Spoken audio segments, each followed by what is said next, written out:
Friends, आप सभी का एलटीएस में एक बार फिर से स्वागत है। आज जो हम कंपनी लेंगे काफ़ी छोटी कंपनी है, एक तरीके से आप उसको माइक्रो कैप कह सकते हैं।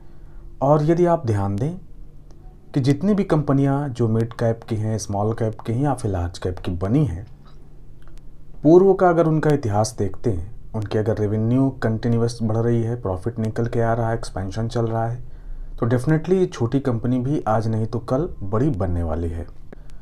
शेयर बाज़ार में बहुत सारी कंपनियां लिस्टेड होती जा रही हैं। इतनी ज़्यादा केमिकल सी कंपनी आई हैं कि कौन कौन सी कंपनी लें, हम खुद कंफ्यूज रहते हैं। आप भी कंफ्यूज रहते होंगे। मैं इस चीज़ को लेकर कंफ्यूज रहता हूं कि मैं आप लोगों के समक्ष कौन सी कंपनियां रखूं, क्योंकि नो डाउट बहुत बेहतरीन कंपनियां भी लिस्ट हो चुकी हैं। लेकिन इसका मतलब ये तो नहीं कि आप पोर्टफोलियो में 8-10 केमिकल कंपनियाँ रखेंगे, ये भी ज़्यादती है। यहाँ पे श्री महेश विश्वकर्मा साहब का एक कॉमेंट आया हुआ है कि नमस्ते सर, एक न्यू लिस्टेड शेयर है मध्य भारत एग्रो प्रोडक्ट्स लिमिटेड, कृपया हम लोगों के लिए एक विस्तार पूर्वक वीडियो बनाने की कृपा करें, धन्यवाद। तो आइए चलते हैं, जान लेते हैं किस प्रकार की कंपनी है। देखिए, हम कंपनी के वेबसाइट पे हैं, मध्य भारत, और इसके जो प्रोडक्ट हैं अन्नदाता के नाम से प्रसिद्ध हैं। सागर मध्य प्रदेश में स्थित है ये कंपनी।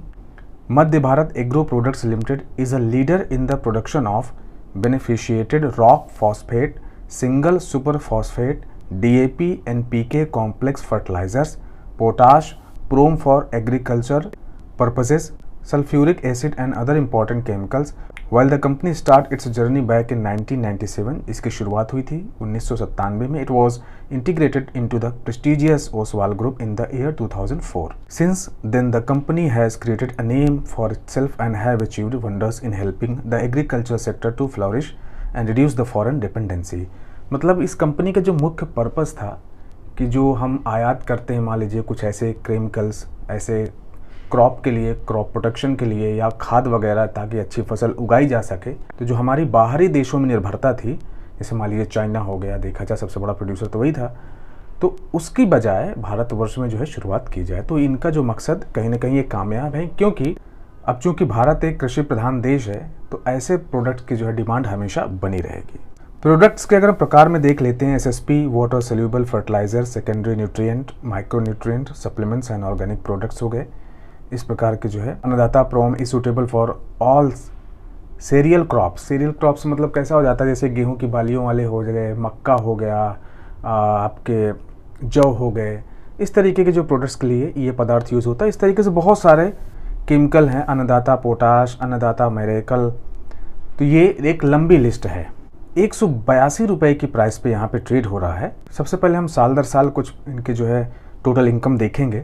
देखिए, 2017 में जो इनकी टोटल इनकम हुआ करती थी 85 करोड़ की, 18 में हो गई 89 करोड़ की, 2019 में हो गई बढ़ के 116 करोड़ की, और 2020 में हो गई 131 करोड़ की, और 2021 में हो गई 185 करोड़ की। हर साल जो है बढ़ोतरी देखी जा रही। इसी प्रकार से तो जो earning before interest and tax रहा 2021 का 32 करोड़ रहा, इंटरेस्ट पे किया, उसके बाद टैक्स वगैरह 8 करोड़ पे किया, फिर नेट प्रॉफिट जो निकल के आया 20 करोड़ का निकल के आया। तो पिछले कई सालों से अगर देखा जाए तो बढ़ के आया है। वहीं पे अगर हम क्वार्टर दर क्वार्टर देखते हैं तो देखिए, पिछले वर्ष के क्वार्टर में जून में थी 49 करोड़ की, जो कि इस वर्ष के क्वार्टर में बढ़ के हो गई 67 करोड़ की, जबकि पिछले क्वार्टर में थी 49 करोड़ की, और पिछले क्वार्टर से बढ़ के हो गई 67 करोड़ की सेल्स। इसी तरीके से अगर नेट प्रॉफिट देखते हैं तो पिछले वर्ष के क्वार्टर में थी 5 करोड़ की, और इस बार क्वार्टर में हो गई 8 करोड़ की, जबकि पिछले क्वार्टर में थी 2 करोड़ की, और उससे भी बढ़ के हो गई 8 करोड़ की। तो फाइनेंशियल परफॉर्मेंसेस अच्छी लग रही है। अब आ जाते हैं हम यहाँ पे हम मैक्सिमम का चार्ट देखते हैं। अब यहाँ पे जब हम मैक्सिमम का चार्ट देखते हैं तो इसमें दिखा रहा है कि 26 रुपये का लो, और सितंबर 2016, इसका मतलब उस समय इसकी लिस्टिंग हुई है, 5 साल के करीब इसकी लिस्टिंग को हुए हो गए हैं, और इतने वर्षों में अगर देखते हैं 534% के रिटर्न यहाँ पे दिखाई दे रहे हैं। अगर इसके इंट्रिंसिक वैल्यू देखते हैं तो current prices less than the intrinsic value, चलिए एक अच्छी बात है। रिटर्न्स वर्सेस FD, यानी कि अच्छे रिटर्न्स बना के, ऑब्वियस सी बात है कि दिए हैं। फिक्स डिपॉजिट अच्छे रिटर्न बना के दिए हैं एक लंबे अवधि में। डिविडेंड रिटर्न्स अच्छे डिविडेंड नहीं पे करते हैं। और entry point good time to consider as stock it not in overbought zone, और रेड फ्लैग्स फाउंड। ठीक है। फर्टिलाइजर एंड एग्रोकेमिकल से कंपनी जिसका मार्केट कैप है 396 करोड़ आज की डेट में, यानी कि एक सूक्ष्म कंपनी है, माइक्रो कैप कंपनी कह सकते हैं। प्राइस टू अर्निंग रेशियो देखते हैं 19 का है, प्राइस टू बुक रेशियो है 2 का, जबकि सेक्टर का हम देखते हैं तो 24 का पी रेशियो है और सेक्टर का जो प्राइस टू बुक रेशियो है 3 के आसपास है। यहाँ पे अगर गौर से आप देखेंगे कि जो प्रमोटर्स के पास होल्डिंग है, जितने भी शेयर्स हैं 74.74% मेजरली जो है होल्डिंग इनके पास है। म्यूचुअल फंड्स बिल्कुल भी नहीं, इतनी छोटी कंपनी म्यूचुअल फंड्स कहाँ से होंगे। DIS बिल्कुल भी नहीं है, FIS बिल्कुल भी नहीं है। हैं तो रिटेल निवेशक 2.53%, जिसमें से छोटे छोटे किसी ने 10 शेयर लिए, किसी ने 100 शेयर लिए, किसी ने 1000 लिए। अदर पार्टीज़ हैं 22.73%। और इन्हीं यानी कि जो धनाढ़ लोग हैं, जो बड़ी बड़ी पार्टीज़ होती हैं, ऐसी कंपनियों में जब बड़ा अमाउंट डाल देते हैं, मान लीजिए कि इन्होंने जितने भी उस दिन मान लीजिए बड़ी ख़रीदारी किसी दिन कर लिया या बड़ी बिकवाली किया इन्होंने, तो उस दिन इस कंपनी में रिटेल निवेशकों के लिए झटका हो जाता है, क्योंकि अपर सर्किट और लोअर सर्किट का खेल शुरू हो जाता है। तो ऐसी कंपनियों में थोड़ा सा बच के रहना चाहिए। अब महेश जी के कमेंट में आ जाते हैं कि महेश जी देखिए, इसमें ऐसा है कि कंपनी तो ओवरऑल बढ़िया लग रही है, प्रोडक्ट्स बढ़िया हैं और केमिकल एग्रो केमिकल की कंपनी बढ़िया है, ऑर्गेनिक का ज़माना है, ऑर्गेनिक केमिकल्स भी बनाते हैं, बहुत सारे प्रोडक्ट्स हैं, तो इस प्रकार से कंपनी अच्छी लग रही है। और पास्ट के अगर कुछ वर्षों के हमने फाइनेंशियल्स भी देखे तो वो भी ठीक लग रहे हैं कि अनवरत जो है सेल्स ग्रोथ निकल के आ रही है, प्रॉफिट निकल के आ रहा है। कभी किसी वर्ष लॉस नहीं बनाया इन्होंने, जबकि बीच में काफ़ी झटके भी आए, चाहे लॉकडाउन रहा हो, चाहे और भी अन्य चीज़ें रही हो।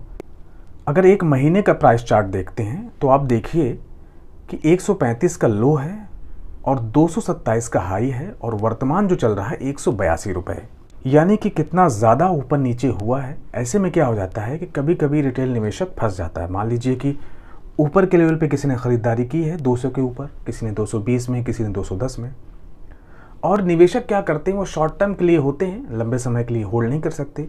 तो हो क्या जाता है कि अब मान लीजिए 182 पे आके बैठा हुआ है, तो उनको नुकसान हो जाता है, उनका धैर्य जवाब दे जाता है।